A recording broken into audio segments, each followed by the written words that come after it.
together through the rain and stormy weather. I put things in order before we can go on. The Perth County Conspiracy is an extended family of about 50 people related to each other by their desire to live in community, with nature and with one another. They live in different houses. Some are married, some are not. Some grow their own vegetables, and all help to harvest them. Some live by small business enterprises, some by concert performances. They gather for work, sustenance, and sharing of pleasures, stockaded on a hostile frontier, as were their forefathers generations ago. This family is a spiritual conspiracy against an increasingly dehumanized society, and music is its propaganda arm. No surprise when I speak to you of love.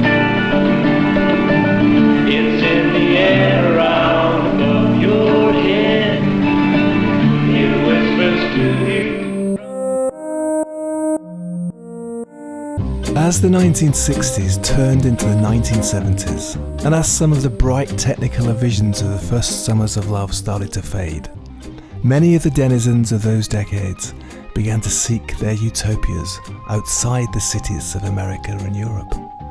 Communes and communities sprang up in rural areas, in these islands often in the wilder parts of Wales and Scotland. Burnt-out beats, spiritual seekers, hopeful hippies, farmers, fugitives, folkies, freaks, and other wild wanderers on the seas of fate sought to create new societies, living as much as possible by their own rules and values, or just taking lots of drugs, away from the watchful eye of the authorities. We've heard about a few of them on this show. Timothy Leary's acid mansion at Millbrook, where Vanessa Hollingshead had a very terrifying childhood. Allen Ginsberg's farm in upstate New York, where writer Barry Miles recuperated one long idyllic summer. Ken Kesey's farm at La Honda, where the merry pranksters gathered. The rural communes of Mexico and California, where Lisa Law or Peter Coyote lived in the 70s. Some were short-lived, some still exist. Others have sprung up since. Little islands of counterculture, defiantly flying the flag for a different way of living and loving. I'm Stephen Coates, this is The View of Lost Culture, and I'm sat in the little island of counterculture called Soho Radio on Broadwick Street in London. And before we set off in search of paradises lost and found, why don't you join us at this island of counterculture, viewoflostculture.com. Sign up for our bulletins. We've got some crazy stuff coming down the road you might like to know about. Leave us a review anywhere you can. Write to us with your ideas and thoughts. And thanks very much to Chris, Julia, Peter and Polly who wrote to me this month. Now my guest today is David Bramwell, who devoted an entire year of his life and emotion to set off in search of salvation, exploring some of the alternative communities where folk are still trying to build their utopias. He came across all sorts of wonderful, strange things and strange people along the way, in an odyssey that took in a 1950s caravan on the northern shores of Scotland, a dominatrix community in the Czech Republic, and a time machine hidden in a vast underground temple in Italy. All detailed in his book, The Number 9 Bus to Utopia. I've got quite a lot in common with David. He's a musician, writer, broadcaster and event curator too. But annoyingly, he's much better looking than I am. Despite that, I've invited him to the Bureau of Lost Culture. And here he is. David, welcome. Hello, Stephen. Nice to see you again. Yeah, you too. I saw you in Brighton at your wonderful Catalyst Club. You went down very well with the audience. I enjoyed that a lot, actually. Well, Catalyst Club is just one of the things that you do, as I mentioned then. And we're going to talk today about alternative communities. And of course, you wrote this book, The Number 9 Bus to Utopia. Just tell us how it all began. It's a funny story, isn't it? It was a long-term relationship that fell apart, and I was dumped and replaced by someone my ex described as younger but more mature, called Dougal, a name which partially softened the blow. And I realised I had a lot to learn back then about compromise, about living with others, about sharing, about being a good listener, about being a good partner, not being so selfish, and realizing somewhere down the line on this journey, maybe at the end of the journey, maybe further on, that actually individualism and selfishness are inherent qualities within the way we live in the 20th and 21st century. We've fought very hard for these, and yet we also pay the price in the way that we live in our communities, or lack of communities in our towns and cities, and in relationships as well. You know, that the attitude of I'll do it my way, and you know, that's the noble way. It's just like to say, you know, and it's kind of almost Ayn Rand, isn't it? It's Ayn Rand with a bit of Crowley. You make it your own path. Let no one else tell you what to do, and then you can of course veer into selfishness if you're not careful. Do what thou wilt shall be the whole of the law. Exactly. Yeah. And we're going to come back to that, I think, because it's actually really important, and it's part of the sort of human evolution, isn't it? We need a bit of that, right, as well. Yeah. Or as Adam Curtis said, the century of the self. Yeah. Which for a lot of people, unless particularly if you weren't actually the aristocratic, was about time too, wasn't it, in a way? You know, to be able to stick your head up above the crowds and, absolutely. And actually shout out, "This is me." Yeah, absolutely. It was an important revolution, but everything comes at a price.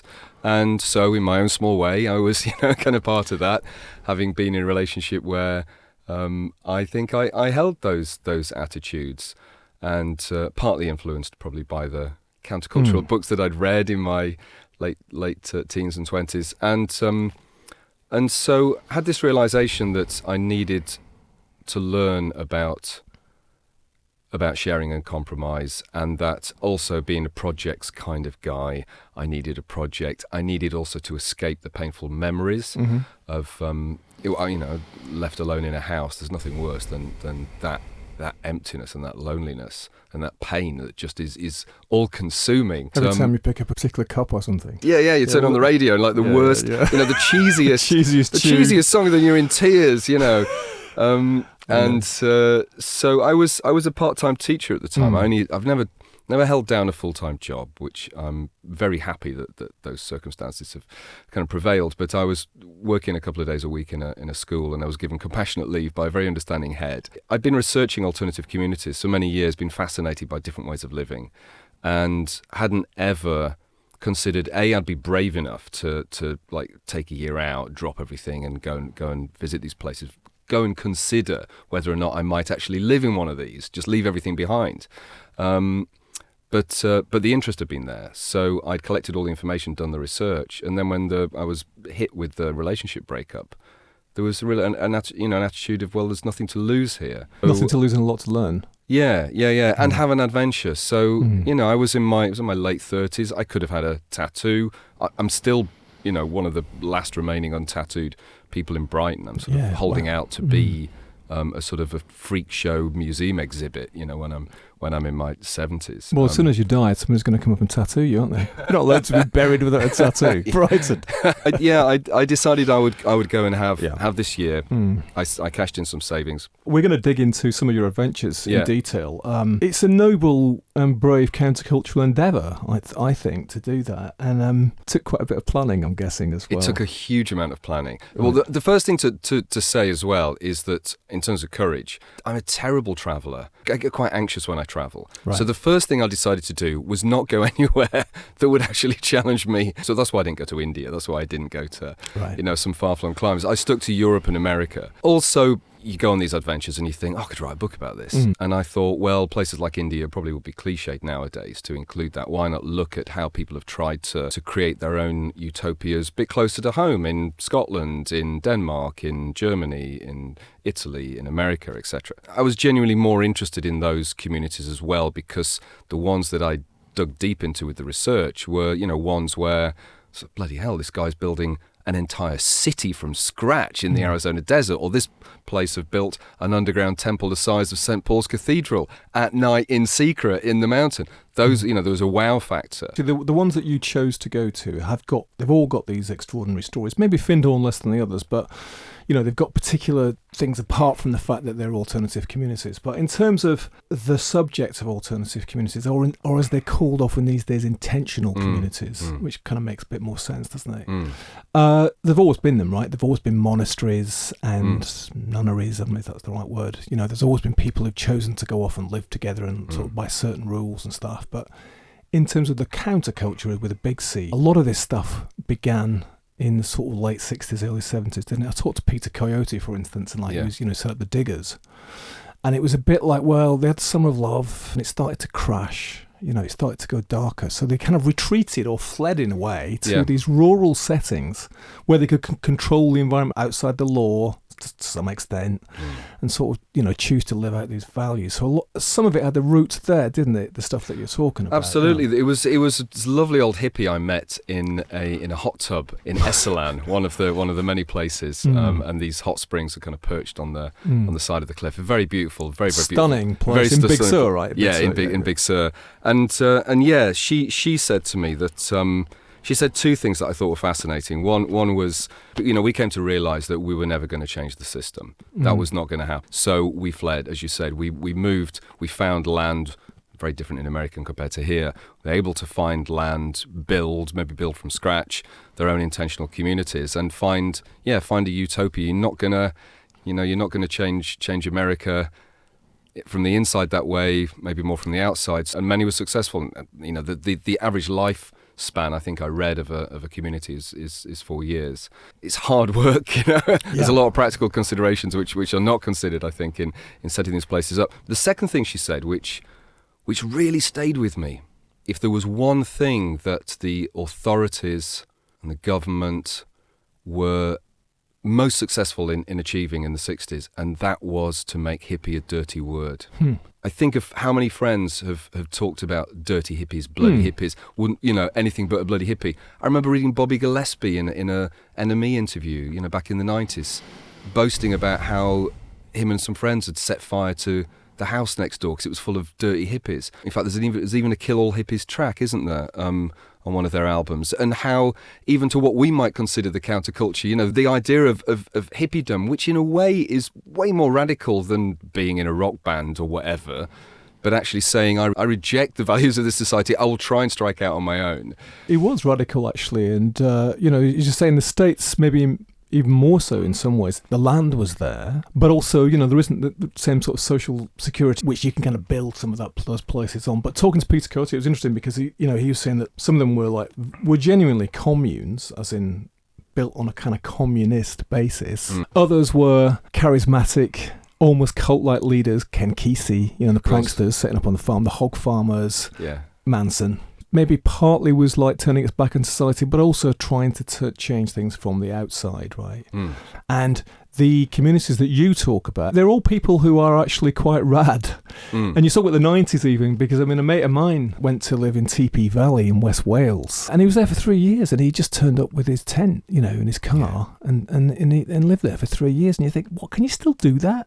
Yeah. In these times, it's amazing, right? It is, and I know all of the communities that I write about, Christiania in Copenhagen, Damanhur in Italy, Findhorn, which they all have, in various degrees, had to be normalised according to how close they are to other places, other people. Christiania is the one that suffered the most. So Christiania, for those who don't know, is an anarchist community set up in the late 60s in the heart of Copenhagen to survive on 3 rules which they say they still adhere to, which is no hard drugs, no violence, and don't have lots of meetings. Don't piss people off. We'll have to have a meeting about it. But when you look at utopian literature, you will find, say a book like Herland or Huxley's Island, there is either impenetrable parts of the jungle or an island, so somewhere that is away from the influence of the outside world so that the experiment can be conducted without interference. You talk about when you go to Christiania. My experience there was little bit a sort of shorthand version of yours, because I was then thinking, well, it's all right, but it's a little bit kind of scuzzy and it's a bit, But just walking around, and this woman came up to me and Alex, I was with at the time, and said, do you want to come to my house? And just met her, and she took us she had a house on the edge of the lake, quite idyllic. Okay, we had a massive spliff, and I knew I had to get to the airport, so I was feeling a bit anxious. But she was from Greenland, which is a kind of protectorate of Denmark. What did she do? She exported cannabis to Greenland. That was what she did. It got a bit difficult because after she'd smoked a couple of spliffs, she got very emotional and didn't want us to leave. So, which was felt a bit rushed because when I just met. Well, anyway, I appreciated it. Anyway. The first day I arrived, I met this wonderful French woman, and she lived on a house right on the edge, pretty much the furthest you could walk to actually within the community, and she wanted to show me. She said, "I want to take you back and show you my bare walls," and I remember thinking, well, that doesn't sound too exciting, but I've got nothing else planned. And she takes me in and she says, "Look, this is my bare wall, and there's scratch marks on the wall." And she proceeds to tell me that a bear used to live in the house. In the early 70s, and I can't remember the bear's name, but then she digs out some vinyl with the bear we used to perform with a singer-songwriter, and obviously we wouldn't endorse this kind of treatments of animals now. The bear got a drink problem living there, and she tells the story about how they realised the bear's drinking became too much of a problem. They tried to offer the bear to the zoo.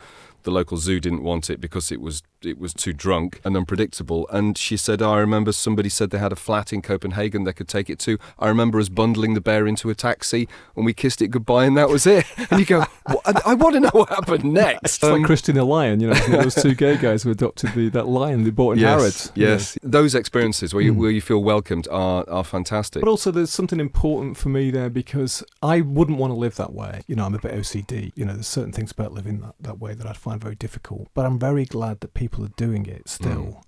And a bit like I said about the TP Valley thing, it's like I'm really glad that even in this age that people still can do it, because it seems just very valuable to present that as an alternative. And you did this kind of survey, your own personal survey of these places. I mean, let's talk about Findhorn, because obviously I know a little bit about what drew you to Findhorn and what is Findhorn. I had to visit the UK's largest intentional community, spiritual community, which at the time there's about 500 people living there full time. I'm guessing it's around that now. And over the years, it's had its celebrities. So Phil Kay, the comedian, Mike Scott from the Waterboys was the archivist. Ruby Wax has a place up there, that was set up it was 1962, wasn't it? It was 62, yeah. 3 friends or a couple and a friend. Ménage à trois, I think is probably the correct Was it? term. Was it? Yes. Oh, I didn't know that it was. Yeah. Okay. I hadn't wanted to make that presumption, but they were theosophists, weren't they? So Peter and Eileen Caddy and Dorothy McLean and Eileen claimed to have direct communion with God, and it was God who said, build a magic garden and they will come, when the 3 of them were left stranded in Findhorn Caravan Park when they'd all lost their jobs working in a local hotel. And I love the fact that, I think I say this in the book, that if the Carry On team had written Carry On Up the Commune, it couldn't have been a better plot than this woman chatting with God, who can't hear God anymore because they're now in a caravan and it's too noisy. They've got 3 boys. There's aeroplanes flying overhead from the noisy RAF base. The rain and the wind battering this tiny caravan. She can't hear what God's saying, says to God, give me guidance. Where can I hear what you're... and God says, go to the caravan site toilets between the hours of 4 and 6 in the morning, and so she does, and it's winter time, so it can't have been particularly pleasant, and eventually she can hear what God's saying, build the magic garden, so they build this garden, and then there's an abundance of fruit and veg that summer, and there's talk of carrots the size of a Labrador's leg, and tomatoes the size of a schoolboy's head, and the counterculture the hippies start to show up. And then by the mid-70s, they've got enough money to buy the caravan park they were stranded in, and lots of other property. And lots of other properties, and an island. And I think those stories, are amazing. 3 people going, oh shit, we're stuck in a caravan, what are we going to do? Well, let's at least grow some fruit and veg. And then 10 years later, they're running a flourishing community. Well, here's a clip from a programme made in 1973 about Findhorn in the community hall, where the founders were asked to explain their vision by a presenter called Magnus Magnusson. Well, today the Findhorn Foundation is a busy and well-organised and growing community of some 140 people from many parts of the world, and not just Britain, based on harmony and love. But its beginnings were unlikely, to say the least. It started 10 years ago with 3 people who were, not to put too fine a point upon it, destitute. Peter Caddy and his wife Eileen and their friend Dorothy McLean. Well, they settled on a rubbish dump in a corner of the caravan site here at Findhorn, guided, they believe, by inner promptings. And one of the first directions they received was to turn the rubbish dump into a garden, to make the desert bloom.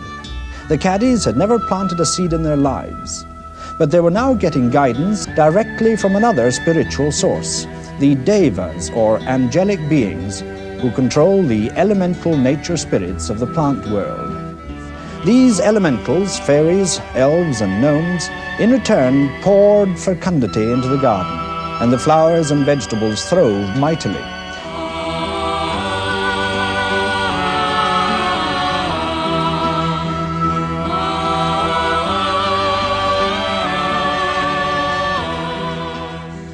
There's a couple of things which are important as well in their story, which is that they were kind of sort of Christian, but also quite posh. You know, I mean, they weren't beats, they weren't hippies, they were obviously he was in the RAF, wasn't he, Peter? RAF, yeah. But there is a sort of part of their history which has been sort of erased, which is that they were also a kind of UFO cult.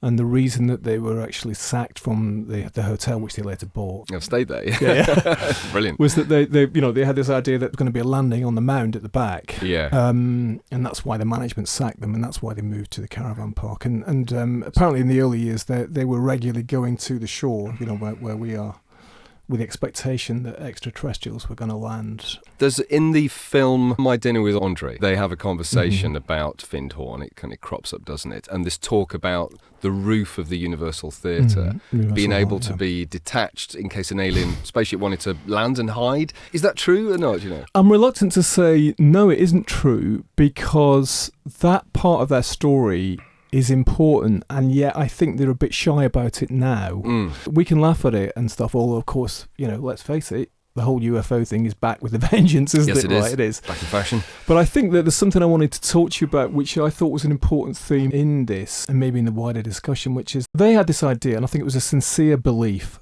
at the time, this is late 50s, early 60s, that, extraterrestrials were going to come and save humanity in some way, and that what we needed to do was to welcome them, right? Okay. Later, this kind of metamorphosizes into this belief that there are devas, these local nature spirits, and the gardens that you talk about, these giant vegetables. The idea was that it was grown with the assistant. Through Dorothy, wasn't it? Dorothy communicated with the local nature spirits, right? Now, again, you think, well, that's a bit batty. Well, the latest sort of incarnation or iteration of this is the angel of Findhorn, right, which is this kind of guiding spirit. I just saw this as a metaphor, they have this metaphor of like other power, which in the context of the Cold War and 50s, maybe is about UFOs. In the 60s, it became about nature spirits, and more recently, it's this thing like this genus loci or something like that. It was the evolution of some sense of other. Now, if you've imbibed psychedelics, you've got a sense that there is an other of some sort, right? So in a way, even though it is a bit batty and it sounds a bit sort of silly, I think it's an important part of the motivation which has managed to keep a community like Findhorn going for 60 odd years, and it's still going. That's a really good point, because I'll be honest, I didn't really pick up on that when I was doing my research. I picked up on all the stuff about kind of elves and pixies and the devas and all the rest, and this idea of nature spirits. In fact, they had, was it Robert Ogilvy Crombie? I can't quite remember his name. Rock, ROC. And then he was someone who'd come from Edinburgh, hadn't he? And he claimed to commune directly with Pan. He met Pan in the Botanical Gardens in Edinburgh. Right. Yeah. There were quite a number of people walking about the gardens. I looked at them and I looked back, and the little figure was still there. And then it suddenly occurred to me, what am I doing? I'm trying to rationalize it. I'm trying to explain it away, because I have rather an analytical type of mind. And I suddenly thought, this is ridiculous. Here is a very extraordinary and wonderful experience. Why don't I just accept it? I can do the analysis later. So I just sat back and watched this little figure. Well, he danced across to another tree a little to the right and went round it, went round a third tree, came dancing over, looked up at me, and then he suddenly sat cross-legged in front of me. I thought that he was looking at me with a sort of rather quizzical, humorous look. Anyway, he was so distinct, so clear to me, that I leant forward and I said, "Hello." Well, he leapt to his feet, looking absolutely startled. "Can you see me?" "Yes." "I don't believe it. Humans can't see us." "Well, it seems as if some of us could." "What am I like?" he asked. So I described him. And then he did a little dance round, dancing little circles, and he said, "What am I doing?" So I told him. Still looking puzzled, he came dancing over and sat beside me. And that was my first experience of a contact with what I'd call a nature being. Well, can I move on? I've also heard that you have met and spoken to the great god Pan, whom one thinks of as being a mythological figure. Yes, this is true, and it seems to me that this meeting with the little faun, which puzzled me at the time because I hadn't been reading Greek mythology, was leading up to this other meeting. This took place about 6 weeks later, about the end of April. I had been visiting friends on the south side of the city, and I was walking home. It was about 11:30 at night, and a very lovely evening. I came down the street called the Mound, which links the High Street in Edinburgh to the middle of Princes Street. And as I turned the last corner into the straight bit that goes down the side of the National Gallery, I seemed to walk into a very curious atmosphere. It's rather difficult to explain it in words, but I could feel it against my body, a sense of warmth and a sense of a sort of tingling feeling. And again I had a repetition of this feeling of expectation. And then I realized I was not alone. There was a figure walking beside me. This time, again, it was a faun, but this time it was taller than I was. And I thought, well, goodness, this is not my little faun grown up, surely. Because I had a tremendous feeling of power coming from this figure, and I felt in great awe. There was no sort of communication for a bit until we got to the space between the two galleries, when he suddenly turned to me and he said, well, aren't you afraid of me? No. I said, why should I be? I don't sense any evil from you. Why should I be afraid of you? He said, all human beings are afraid of me. I said, well, I'm not. He said, do you know who I am? I did at that particular moment. I said, oh yes, you're the great god Pan. Have you seen him often since then? Oh yes, very When often. was the last time you saw him? The last time I saw him was this afternoon, actually. This afternoon here at Findhorn? This afternoon here at Findhorn. He didn't appear quite so solid as when I've seen him in previous times, but his presence was very much there and very strong. Is his presence here? Oh, now? he is here now because he's very interested in this program to which he's given his blessing. Can you see him? I can't see him, but I feel him. I'm aware of him. He's somewhere at the back, actually. You go to Findhorn, talk on hours there was all about ecology and about the environment. And so the metaphors shift. They work and they're powerful, then why not? It's too easy and small-minded to just belittle these things. We think that we're better. You make a point when you talk about Damanhur, which is this extraordinary place in Italy. These people have done this incredible thing. What's the purpose of this? And you talk about, well, we need new myths to live by. The Damanhur experience, in a way, is something about creating some myth. That just seems to be the same thing. Is that you can call it metaphor, you can call it myth, but the communities that have actually been able to survive and thrive, they've had a myth to live by. And that's what's enabled them to keep going through changing times. Long may they continue to do so. I'm very glad that they're doing it and that people are still being mythic. We haven't got time to talk about, let's say, the free love communities. Actually, I've come to realise that they're the least interesting places to talk about, and they were the least interesting places to visit because the mythology was very shabby, really. It was, in one of the places, just like, hey, why don't we all shag each other? Yeah, and...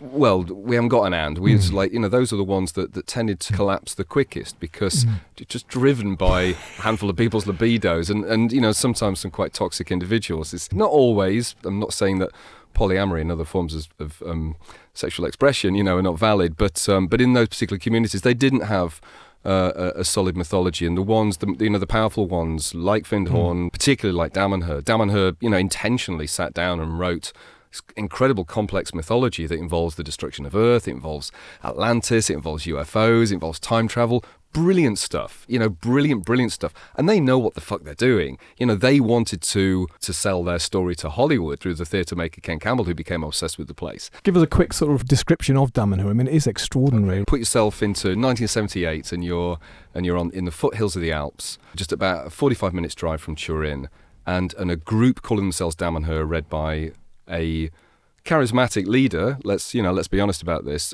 called Falco, born Berto Raudi, who would have been 28 at the time, and there's 28 of them there. he says to them, we're going to build something the like of which the earth has not seen for thousands of years. We're going to build this extraordinary structure, and we're going to do it at secret, and we're going to do it at night, and we're going to do it by hand for the first few months so that nobody can hear what we're doing. Sounds like a kind of very cosmic 70s version of The Great Escape. Well, I've met so many brilliant people from Damanhur and learnt a lot of the mysteries, but the one thing they won't tell you is what the hell did they do with all of the that soil. spare soil and rock. And the only thing I can think is like there's another mountain out there that, that someone's got their map going, that's not on my map. That wasn't there before. Yeah. Over a period of 23 years, up until the point of them being raided by the authorities, they worked on this underground temple called the Temples of Humankind. Without anybody realising? Without anybody knowing, until there was an attempted blackmail by a former member of the group, and they said, "No, do you know what? We'll come clean." And it partly culminated in a raid, something bigger than the mafia had ever experienced, biggest raid in Italian history. 250 members of the armed forces with machine guns, sniffer dogs, helicopters, you name it, to try and just discredit this community, because the Vatican wanted them out, the authorities in Turin wanted them out, belief that they were this kind of weird dark cult. There'd been the Solar Templars who'd committed suicide, mass suicide in Switzerland nearby, in the late 80s, I think that was. So, you could see what associations were being made. And the Damanhurians like to say, after that raid, they didn't even find a cigarette. They couldn't. Because they are a squeaky clean community, to the best of my knowledge. And they had to reveal the Temples of Humankind, and the mayor of Turin, who was their arch nemesis, became their greatest supporter. He After visiting, this is how they tell the story, of course, and they are myth makers. He came out after his 3-hour visit in tears, as I did. I came out in tears the first time I saw it, and he said, "I will do everything in my power to enable you to keep this. This is extraordinary." The most extraordinary part of the whole Damanhur story is the very fact that it never became international news. I mean, it's baffling. It should have been one of the great news stories of the 20th century. It just shows us that we don't like good news, because the wow factor, of this structure, think St. Paul's Cathedral, built by people who didn't know what they were doing. 9 temples. A labyrinth. Yeah, a time machine. A time machine, which... it's incredibly ornate and beautiful surfaces, isn't it? Yeah, a lot of marble in there. Very colourful. To judge it for its artistic merits, one could easily be sniffy in terms of it looks a bit new age, but to show what we can do. See, the thing is that what I thought was fascinating reading about it, sort of connected for me with, let's say, great prehistoric monuments of these islands, all the different theories about Stonehenge, etc. Well, when I was actually reading your adventures there, I thought, well, maybe that's why they built Stonehenge, to show that we can do it. This kind of collective, communal endeavour, which is an aesthetic thing driven by a myth, a huge amount of effort over a great period of time, but that's the reason, that's enough reason somehow to show that we can do this, and it kind of binds this community together, doesn't it? The fact that they've been involved in this endeavour, they're still at it, right? Absolutely, they're still, the temple continues to grow, and if you want to, I know we're going to move on to talk about this, or I think we are. If you want to pinpoint one example, if someone says, what's the point of a community? Better to live in a city. You go, yeah, well, maybe, but what did we achieve when we decided to mark the passing of a millennium? We built the Millennium Dome. I mean, really, are we proud of that? Is that the best we could do to mark the passing of 1,000 years? And yet, a couple of countries over to the east, a bunch of people with no skills in knowing how the hell to build something underground to deal with subsidence, to deal with waterlogging, to deal with temperature, to deal with lighting. And they build 9 temple spaces. They build the world's largest stained glass Tiffany cupola. Wow! That's what you can do with that group mind, with that intention, and as you say, with the myth behind it. I mean, the myth behind the Millennium Dome really is capitalist myth, isn't it? I mean, that's what it became. I'm not knocking it as a venue. I didn't look at it and go, oh, wow, it's like it's one of the great cathedrals. Communities demonstrate what we can achieve. And, these people gave up their night's sleep, and they would say, the ones I spoke to, like working in Turin, so a 45-minute drive after a day's work. Like, say you're working in the hospital, and then you drive to Damanhur, and then you work through the night, and then you go back to work, and then you come back and you work through the night. One of the things that I hadn't considered when visiting all of these communities was architecture.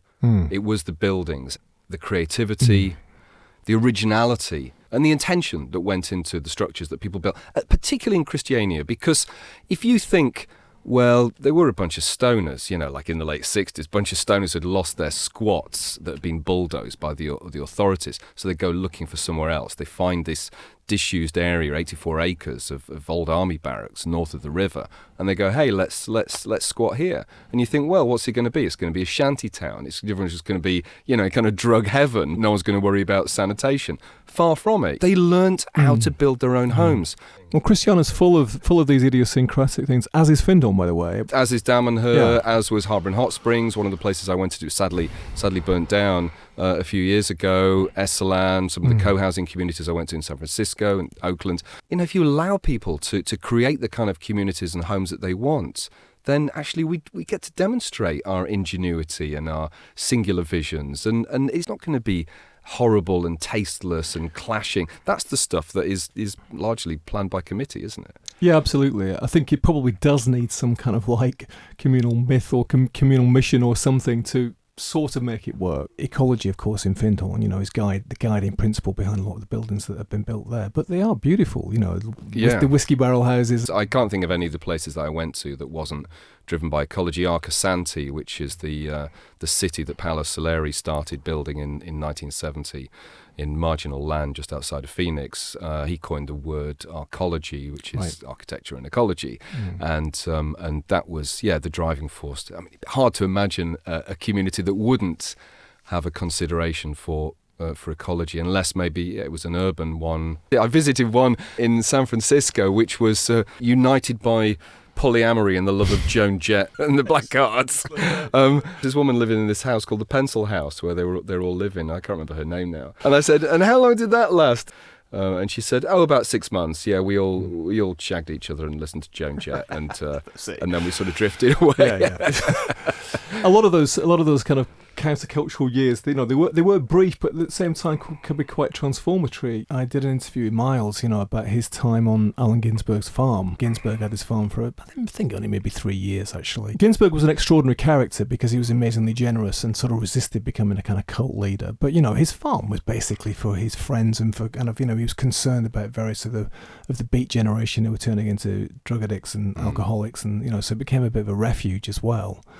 And the way that Miles describes it, one summer on the farm, it was a place that you could go to and get healed, maybe get transformed or recharged even to sort of re-enter the fray, the urban fray. As we were talking before, I just found out this morning that there's a community in Peckham in South London. It's obviously extraordinary to read about that. There is that strange place down in, I think outside Dorchester, that Prince Charles, King Charles as he is now, it's kind of classical ghost town. That's how I describe it. It's rather soulless. You can't, it has to grow from the inside out, doesn't it? Not from the outside in. Yeah. It'd be too easy to be overly critical, I think. There was probably, there's good intention behind something like that, but that's not how it works, is it? No, he was fighting the suburban sprawl which blights most British towns on the edge of them, which is developer-led, right? I think he was trying to do an alternative to that, but he was quite well-intentioned. He always used to get lambasted as well, didn't he, for talking to plants, I seem to remember. Maybe he'd spent some time at Findhorn. One of the positive things, I think, about some of the alternative communities at least, is that they did cross the class barrier. You could be the posh or a dirty hippie, as you said earlier. And I thought we'd have one last excerpt from these interviews with the Findhorn Foundation back in the early 70s, when you can hear a bit of both. And also, I love the kind of naive in some ways, but wonderful optimism about changing the world and changing society. We have to learn to see it in greater terms than just ourselves. We've got to see it in terms of a wholeness, a growing, just a oneness. I am one with the lettuce I eat, especially after I've eaten it. Perhaps it is one with you would be more no. accurately anatomical way of putting it. I am one with you, I am one with my greenhouse, I am one with all my plants, and anything done with love cannot be without good merit. This is how we feel. I would like to bring it in at this point Sir George Trevelyan, who has been an adult educationist all his life, concentrating very much in the higher spirit worlds of the new age kind of thinking. What do you think are the really serious implications of the Findhorn experiment, as we call it? First, the great hope. I'm more and more convinced that there is a spiritual awakening which is going on in our time. A great many people are questing for a different outlook, a non-materialistic outlook, a spiritual picture of life, and the realization that there is a great realm of creative intelligence, a great unity of life behind the outer appearance, brings a supreme hope into people's lives. It means there isn't any death, because the inner core of us is an eternal being belonging to this world. And the great hope now is that the veils, can you say, are becoming thin between the different levels of consciousness. It's becoming possible for people, as never before, to contact the thinking of beings in the higher worlds, but that everybody is able to come nearer to these worlds. Findhorn seems to be a wonderful demonstration of the possibility of man working with higher levels of intelligence. And it looks to me as if we can transform society, can indeed redeem mankind and nature, if we can learn to live not only out of our self-sufficiency, but blending in our thinking, cooperating in our creative thinking with higher worlds. But do mankind and nature need reforming? Isn't it all rather alarmist, this talk we keep hearing about, you know, that the world is coming to an end because we're destroying it? Is it really coming to an end? Everybody is to some degree alarmed. It is an anxious-making world. There's a sporting chance that man may destroy this world, quite obviously. And if he goes ahead on his own self-sufficiency, it's highly likely. But the change of thinking that comes when people begin to blend consciously in their thinking brings the hope of a whole new society forming. We talk of a new age coming, which brings with it a joy and a hope of a new possibility. David, you went on this epic, personal, countercultural odyssey. What did you learn? What were the conclusions that you came to on a personal level as well as on a sort of societal level? I was about to say that we all need community. Maybe we don't all need community. Some people need their privacy and they need their peace and quiet. But we do know that we live in an age where there's an epidemic with suicide, with depression, with anxiety, with loneliness, and they're particularly bad in cities. It's easier to feel isolated, to feel detached and disconnected, and communities offer that opportunity to have a sense of meaning, a sense of place, a sense of purpose, and a strong sense of connection. And we all know what the downsides of that can be as well. You can find yourself living with a relatively small number of people and you really don't get on with some of them, or maybe worse still, they don't get on with you. And you come face to face with your own skeletons. I did, and I learnt a lot through the people around me in the different communities, particularly one person who I loved to bits, but was, he was a selfish son of a bitch with some addiction problems, and a big ego, but also a massive heart. This was someone I met in Damanhur. I saw reflected back at me some of the behaviour that I'd been guilty of, that we all can be guilty of. Those opportunities can be utterly avoided now. You can work at home, you can get everything delivered to your house, you can just hang out with the people that you like who will reinforce your points of view. Those opportunities are necessary for us to grow and transform.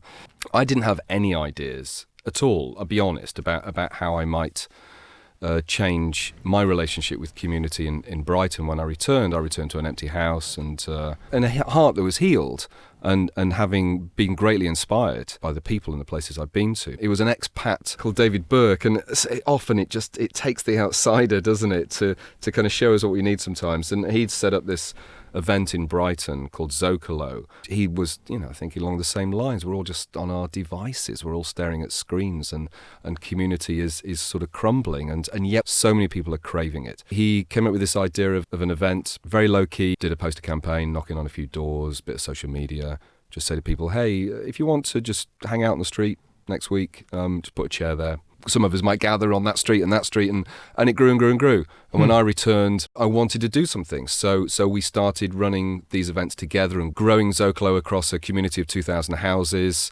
It didn't require a lot of work. A lot of the hard work is done through Group Mind, through social media, etc. A local directory, put the poster as a double page pull-out so people could stick it in the windows and say, I'll be taking part in Zocalo. And it's so simple. We've both been trying to spread the word for years and just planting the seeds and saying to people, you don't need to follow the idea, you don't need to take the name, you don't need to communicate with us, you don't need to do it on the same day, just if you like the idea of doing it for your street or for your neighbourhood. They seem like little things. A little neighbourhood gathering, an informal party, whatever. The connection is, and then you can make a difference. So it's not necessarily that you've got to go off and live in a commune, that you've got to go and live in a Findhorn or an Estlin, or that you've got to go to Cristiano or Davenhor, Alan Moore said to me, he was talking about the arts labs in the sort of late 60s and 70s, and I said to him, what is counterculture? What do you think counterculture is? And he said, counterculture is people getting together and having ideas together and doing those ideas together. There's some power in that. Absolutely. I feel optimistic that will carry on. It's become very difficult in a place like London. I'm not sure about Brighton, but even when I came to London, there was quite a lot of people squatting. Bonington Square, near where I used to live, there was a whole community around there, community cafe, it was all squats. And, now it became a housing association, and that's all better for the people who live there. I understand that, of course, but changes of laws, it's impossible to squat now, isn't it? So, and actually the buildings that are being built in this city, this vertical stacks of small units, it's a bit more difficult to have a street life. Absolutely, and that's in all of the co-housing places that I went to in the US,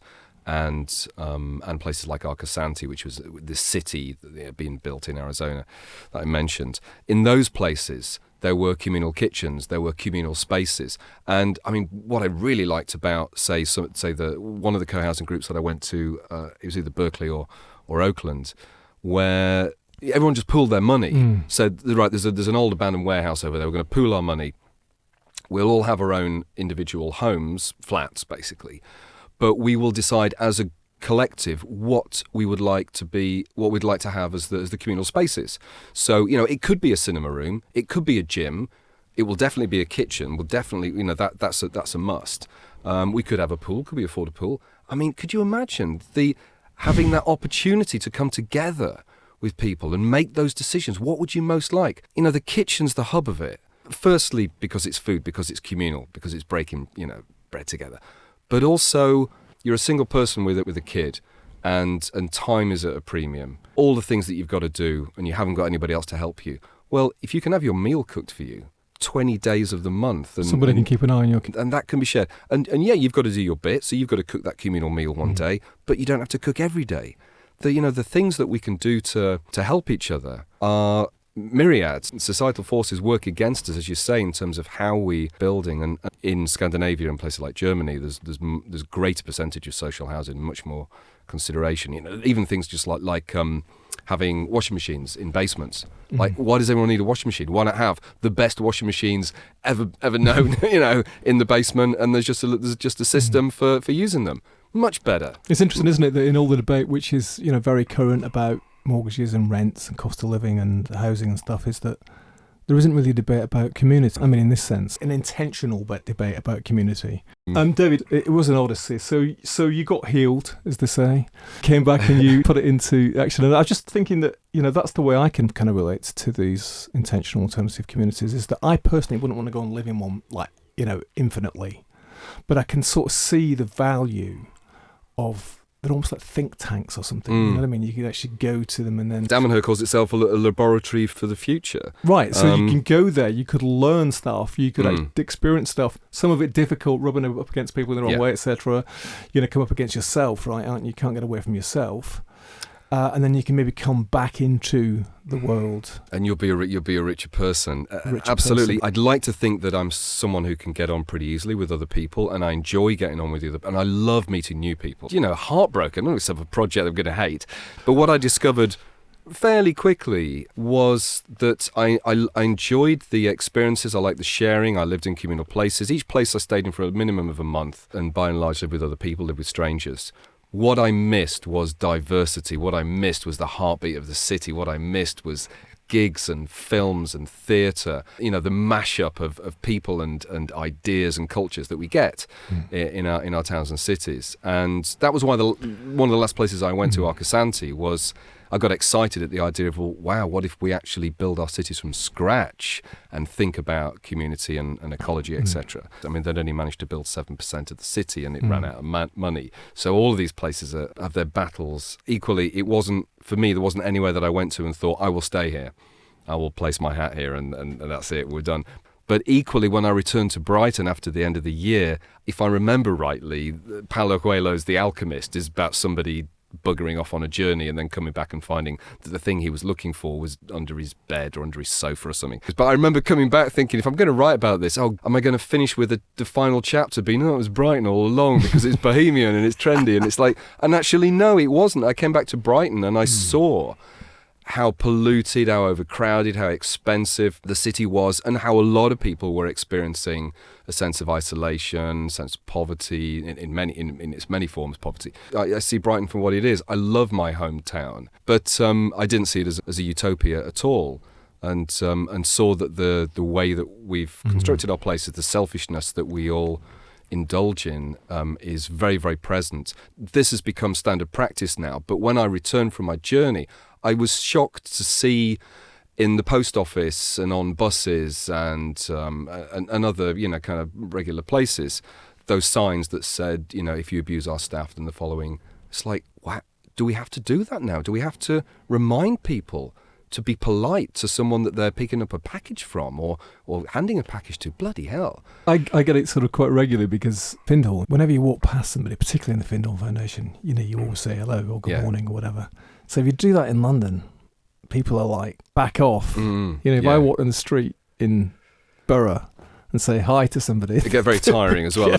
What made you choose to have a place in Findhorn? It's just family connection. It's not connection with the actual foundation itself. So are you in the village? The old village, yes. Right. But it's a tremendous thing to be near. And actually, strangely, I'd seen My Dinner with Andre. It's one of my favourite movies, and I remember that bit. And also, my older sister's a hippie, and read every book in our house, and looked on her sort of shelf full of Zen and the Art of Motorcycle Maintenance and all that sort of stuff. And there was a book called The Magic of Findhorn with a huge cabbage on the front. I know the book well, yeah. Right, so so I'd actually got these. It is already in my consciousness. So when it ended up living there part time, it was quite amazing, and it is a beautiful place to live nearby. And in fact, I'm a director at Universal Hall. So I'm involved with them to an extent. Never been a fan of tie dye, so I'm not. Me neither. It's, there's certain aesthetic things that never seem to work. Yeah. One of my favourite little stories in The Magic of Findhorn is when Dorothy, I think, encounters the Davers for the first time, and they're quite disparaging, aren't they, of humanity and all the destruction that we're doing to the planet. And one of them says to her, what are these strange things that you wear on your bodies? This material. Why do you hang material on your bodies? At what point did their understanding of humanity start and end? They just built an extra bit to the eco-village. It's not like the old days where you can just kind of start building your own home. And when they applied for planning permission to Murray Council, that's the local authority, and then that gives the people the opportunity to object. And people always object for the same things, usually. But in Findhorn's case, there were a few objections on the basis that it would interrupt the Davers. Right. Now, Murray Council, who, it's a typical Scottish council, didn't regard that as a valid objection. Nevertheless, it was, that was in there still. So it's still a deeply held, thing. And of course, what it means is that there's a great respect for the land. And when they build stuff, they build it in a kind of rather beautiful way, So you could think, well, is it batty? Is it nuts? Is it kind of deluded? Maybe. But maybe at the same time, what's the consequence of it? Well, this beautiful place. So, and if it was Australia, we would have we'd be a lot more respectful, wouldn't we? In terms of Aboriginal lands and stuff like that. Yeah, and the reasons for wanting to protect the spirits of the land. It's David, thanks very much for going to the Bureau of Lost Culture. It's been wonderful. It's been really nice chatting with you, Stephen. Thanks to David very much. What a great story, or what a great set of stories. You can read much more about them in his book, The Number 9 Bus to Utopia, and in the series of shows and films he's made about them. Links to that and them in the show notes, and to all his other wonderful, curious work. As I said, it's interesting being up in Scotland at Findhorn part of the time, on the edge of an alternative community, as I am, and observing some of the things that go on, nearly all good, some, frankly, quite odd, but I'm very glad it's there, and I hope it continues to survive and thrive. We need these places, as we said, in what can often seem to be an increasingly crass, commercial, fractured world. It's great that some people are living the alternative. I'm hoping to invite somebody who is actually living the alternative in a community to come and talk about it in the future. If that's you, or you know somebody, write to us. We'd love to hear from you. We didn't, of course, get time really to talk about the idea of the online community. And what do you think about that? I mean, sure, they are a lot more ephemeral, and perhaps they lack the down and dirty, skin in the game challenges and benefits of face-to-face interaction and living, but it seems to me they can provide an amazing, valuable way to connect with like-minded folk without the limitations of geography, economy and politics. I hope that we, you, me, guests like David, are organically forming a kind of virtual countercultural community.